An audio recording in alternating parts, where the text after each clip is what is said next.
Halo, assalamualaikum teman-teman. Kembali lagi bersama saya Lucy.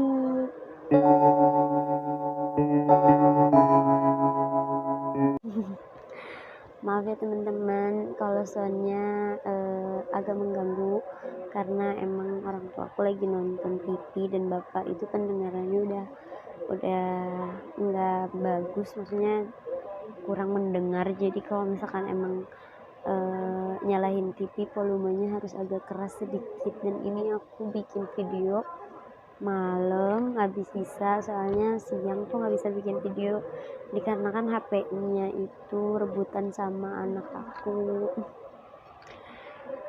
Nah, di video kali ini aku mau berbagi cerita tentang kehamilan aku. Emang pernah ada kata-kata kayak gini, jangan dulu hamil karena kita lihat fisik kita tuh kayak gimana. Terus ada juga yang bilang, emang kamu bisa hamil gitu. Terus ada juga yang bilang, emang kamu bisa melahirkan gitu. Pokoknya ada banyak lah pertanyaan yang kurang enak didengar dari mulut-mulut seseorang. Tapi aku nggak jadi sakit hati, malah aku jadiin itu motivasi, dan emang aku jadiin pelajaran aja buat hidup aku. Jadi pas aku hamil itu hamil 1 bulan menuju 1 bulan, pokoknya 3 minggu ke 4 minggu aku hamil. Selang aku nikah 2 bulan, alhamdulillah Allah kasih aku keturunan, kepercayaan maksudnya ya. Dan aku bisa ngerasain hamil, mabuknya, ngidam itu kayak gimana, dan huru hara mau melahirkan. Pas aku usia kehamilan aku menuju 5 bulan, aku mulai check up ke rumah sakit dan aku mulai USG, dan itu berjalan lancar ya. Awalnya emang dokternya juga kayak bengong gitu, kayak aneh, mungkin anak kecil kayak aku masa bisa hamil. Tapi emang bener-bener aku tuh tinggi aku cuma 120 cm teman-teman, dan berat badan aku pas hamil 5 bulan aku cuman 37 kilo. Dan tapi pas di USG itu alhamdulillah bayi aku sehat, meskipun BB aku kecil tapi masih dibilang kata dokternya normal aja, karena emang dokter juga ngeliat kan fisik aku. Nah, gak lama, singkat cerita, aku cek terus sampai usia kandungan aku 7 bulan. Di usia kandungan 7 bulan dokter bilang aku lahiran gak bisa normal karena emang fisik aku gak memungkinkan untuk lahiran normal. Jadi dokter memilih jadwalin lahiran aku tuh sesar, dan aku bilang emang sesar maksud aku bukan kebanyakan ya, umumnya sesar itu kan biusnya lewat tulang belakang kalau setahu aku. Terus aku nanya ke dokter, emang bisa tulang aku yang udah kayak gini disuntik bius gitu, maksudnya emang bisa lewat tulang belakang aku. Dokter kandungannya nyaranin aku untuk ke dokter ahli bedah pada saat itu, dan aku dirujuk ke poli ahli bedah teman-teman. Aku ke poli bedah, akhirnya di poli bedah aku dipanggil, terus dokternya aja kebingungan gimana, saya nggak mau ambil resiko, dia bilang, dan dia langsung rujuk aku juga langsung pada saat itu juga aku dirujuk ke rumah sakit terbesar di Sukabumi, yaitu dokter tulang.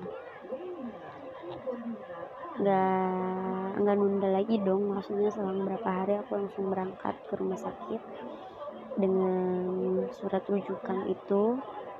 Dan di dokter pulang pun aku dijelasin aku nggak bisa melahirkan, maksudnya nggak bisa bius secara kayak yang lain gitu di tulang belakang, karena emang tulang belakang aku tuh udah keropos dan udah hilang 3, pokoknya tulang aku tuh bolong, jadi bolongannya tuh udah tiga bolong gitu tulang belakang, pas tengah-tengahnya tuh udah hilang pokoknya. Nah bingung dong ya deh aku sama keluarga saat itu pulang, aku lanjut ke dokter kandungan dan dokter kandungan bilang ya udah kita lakuin bius total aja gitu. Sebenarnya berat sih teman-teman, karena emang dijelasin juga sama dokter kandungannya kalaupun harus di bius total itu bayi kita ikut ke bius. Nah itu yang bikin aku galau, bikin aku kayak sedih gitu, takut, antara takut sama galau, pokoknya jadi satu deh. Singkat cerita, hari lahiran pun tiba teman-teman, dan alhamdulillah semuanya berjalan dengan lancar atas izin Allah, atas doa semua orang yang ada di sekitar aku. Anak aku lahir dengan selamat dengan berat badan 2,6 kg, panjangnya 40 berapa ya, 48 cm kalau nggak salah. Dia lahir di hari Selasa tanggal 18 Februari. Seneng dong ya. Nah aku di situ bisa dibilang pasien paling bandel, karena emang abis operasi itu kan nggak boleh ganti baju selama 24 jam ya. Di situ pas aku udah sadar aja aku langsung minta ganti baju, nggak enak, nggak nyaman, bajunya kegedean, aku bilang kayak gitu. Pas itu aku ditegur juga sama dokter sama suster, ini kamu pasien bandel ya, kenapa harus ganti bajunya sekarang, kalau ada apa-apa kita nggak tanggung jawab ya. Mungkin karena takut aku pusing atau apa, kan takutnya muntah, jadi luka jahitan aku kan belum apa-apa gitu. Nah selang sehari aku udah bisa jalan, udah bisa bangun, udah bisa, alhamdulillah pokoknya udah bisa apa-apa. Aku juga udah ketemu sama baby aku pada saat itu, dan sorenya kita dibolehin pulang. Seneng banget kan, udah bisa pulang dan alhamdulillah disambut dengan baik sama keluarga, sama tetangga, sama saudara-saudara aku. Nah ada juga teman-teman aku yang bilang, yang nanya gitu, gimana sih caranya nyembuhin luka SC dengan cepet. Aku seminggu itu udah kering total teman-teman, emang seminggu itu udah dokternya pun udah kayak heran aja mungkin ya, dan dia pun bilang bagus. Aku kasih tipsnya ya teman-teman. Pertama itu aku, mungkin ini udah umum banget di makanan, kita harus banyakin makan rebusan telur, tapi telur itu makannya yang dimakan itu putihnya doang. Sehari kalau bisa itu ngabisin 6 butir telur, maksudnya 6 butir telur, pagi 2, siang 2, malam 2. Aku pribadi itu segitu. Terus kita makan ikan gabus, kedua itu ikan gabus, karena emang ikan gabus tuh bagus katanya untuk penyembuhan luka sesar. Yang ketiga aku minum antibiotik teman-teman. Antibiotiknya itu yang merek Opistan, kalian bisa cek aja di Google, itu bagus banget.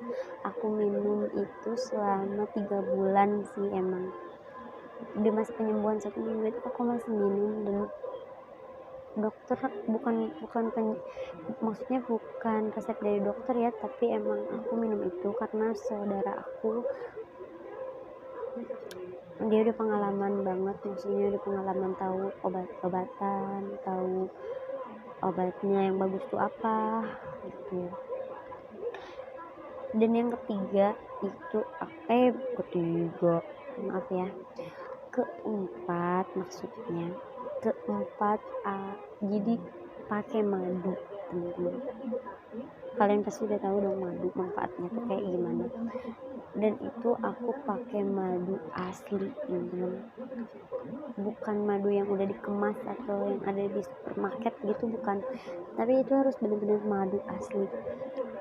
Gimana sih caranya madu diminum aja apa gimana? Enggak, jadi si madunya itu diolesin ke luka yang bekas sesar kita, terus diolesin karena 3 hari aku habis lahiran sesar itu luka aku tuh bernanah sama keluar darah, bukan dari makanan tapi karena emang perut aku tuh beda dari yang lain gitu. Maksudnya dari segi fisik aku aja kayak gini, kebayang dong perut aku kayak gimana.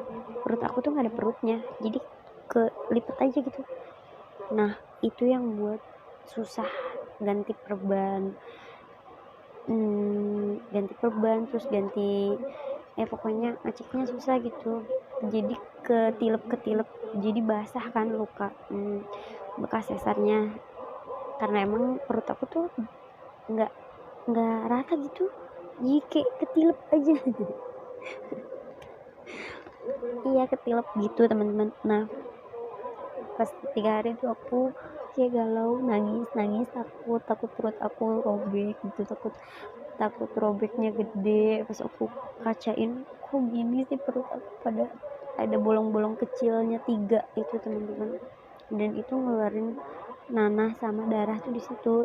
Ada juga kayak daging gitu, daging kecil banget, itu kecil-kecil tuh daging, teman-teman. Dan nangis, pokoknya aku nangis aja sampai aku nggak fokus ke anak, nggak fokus nyusuin anak karena emang aku takut gitu, ini perut aku bisa sembuh kayak. Dan alhamdulillahnya setelah diolesin pakai madu, seminggu itu udah bagus, teman-teman. Aku tuh kayak alhamdulillah banget gak sih, ini tuh kayak mukjizat, kayak bener-bener ya Allah. Padahal tuh aku tuh nggak niat pakai madu gitu ya. Suami aku beli madu itu katanya buat diolesin ke bayi gitu kan, kalau bayi baru lahir diolesin madu kan sunnah ya. Nah suami aku tuh cuma beli itu buat bayi aku, buat anak aku gitu. Tapi pas saudara aku ngeliat ada madu, ini ditanya dulu, ini madu asli bukan ya? Dan suami aku bilang iya itu madu asli. Jadi langsung diolesin ke luka aku. Lumayan sih rasanya agak perih-perih sedikit gitu, teman-teman, tapi emang manjur banget. Itu seminggu kering, gak ada luka basah, gak ada berair lagi, gak ada. Itu sih sepengalaman aku tuh kayak gitu, teman-teman. Itu pengalaman aku banget. Kalau misalkan ada yang mau diikutin boleh, mangga gitu, tapi itu sesuai ke kepercayaan kita kali ya, teman-teman. Kalau misalkan kayak ada salah satu di antara kalian yang ragu, udah nggak usah, nggak apa-apa. Tapi aku kan cuma berbagi pengalaman aja, dan siapa tahu di antara kalian ada yang maksudnya risihnya tuh kenapa, takut penyembuhannya lama atau apa gitu. Tapi meskipun aku udah sembuh total, udah kering banget, tetap selama 3 bulan itu aku minum antibiotik itu yang tadi, apa itu namanya ya aku lupa, teman-teman, opistan. Nah itu kalian pokoknya cangkangnya itu hijau. Aduh aku belum bisa tampilin di video aku belum tahu cara ngeditnya, teman-teman, maafin. Nah, cukup sekian dulu teman-teman video kali ini. Terima kasih udah mau nyaksiin video aku meskipun video amatir. Yang videonya masih amatir gitu. Aku nyoba buat sharing aja ke kalian. Kalau misalkan ada yang bermanfaat, diambil. Tapi kalau misalkan emang gak ada yang bermanfaat, kalian gak usah gak usah ambil. Tapi aku mohon ya teman-teman, mohon dibantu video aku biar aku makin semangat lagi, semangat terus buat video-video selanjutnya. Assalamualaikum, dadah.